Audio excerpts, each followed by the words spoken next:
Yeah, the out-of-control fires fueled by strong winds are forcing evacuations, cutting power to thousands, even shutting down the country's main nuclear weapons facility.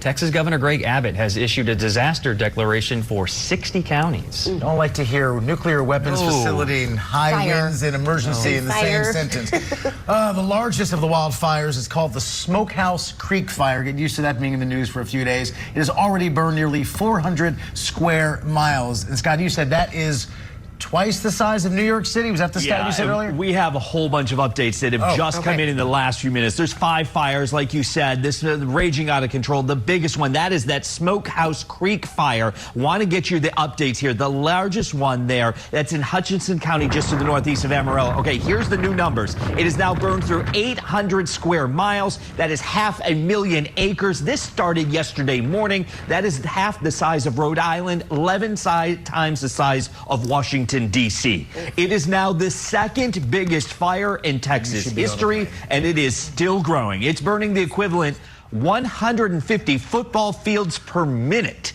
Residents of several counties were ordered to evacuate, but not everybody could. Look at this. The flames here. This is scary. Surrounding many of the major roads in and out of all these small towns. Dozens of residents seeking shelter at churches and schools. Emergency officials say the small town of Canadian is under siege. Many homes and businesses there have been destroyed. The fires also surrounding the U.S. nuclear weapons facility, and that's in the town of Pantex, which has been shut down and evacuated. Now, the government saying they expect to reopen that later today. A state of disaster declared in Amarillo as well. All that heavy smoke blowing into that city, making for poor air quality. Now, no one knows what sparked this fire yesterday, but the combination of high temperatures, extremely dry brush, and strong winds gusting up to 40 miles per hour have quickly just whipped it into an inferno.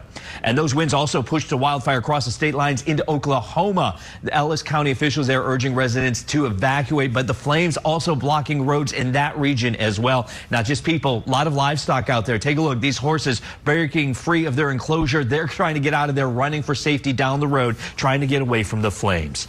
And the wildfires in Texas, they're going to keep raging all day. The winds start to die down, but this is a rural area with small fire departments. So these fires, especially that massive Smokehouse Creek fire, are going to keep moving through the panhandle. Get this. It is 0% contained right now. All right, joining us now is a program specialist of the Forest Resource Protection Division from Texas A&M. We've got Aaron O'Connor on the phone. Aaron, thanks so much for joining us. What's going on with the evacuations out there? Hi, good morning.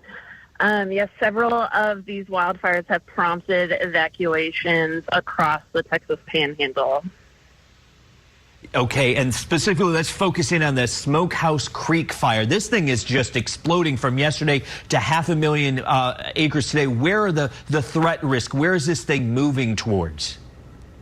Sure. So the Smokehouse Creek fire is currently an estimated 500,000 acres. It is 0% contained, and it is in the northern portion of the Texas Panhandle, and it's impacting the city of Canadian and the surrounding areas up there. So do you know, is it moving towards the Amarillo area, away from the Amarillo area, for people that aren't familiar with the geography out there? Sure, yeah. So that is moving away from Amarillo. We do have other fires that are closer to Amarillo that are impacting that area down there. But the Smokehouse Creek is a little bit more north of Amarillo, and it's moving more northeast. Okay, it's moving to the northeast. Now, what about containment? Firefighter crews, are they going to be able to get any kind of containment around a fire this large? They will.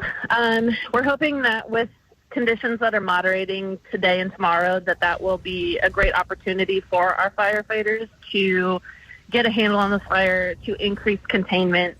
But with a fire this large, it is going to take some time. There's going to be significant mop-up, cleanup, patrol, making sure that the fire doesn't rekindle or escape containment lines when we do have that perimeter around the fire. And Aaron, do we know what sparked this yet? Do we have any idea? No, not at this time. These fires are currently under investigation. All right, Aaron O'Connor there with the Texas A&M. We appreciate the fire service, everything you're doing out there.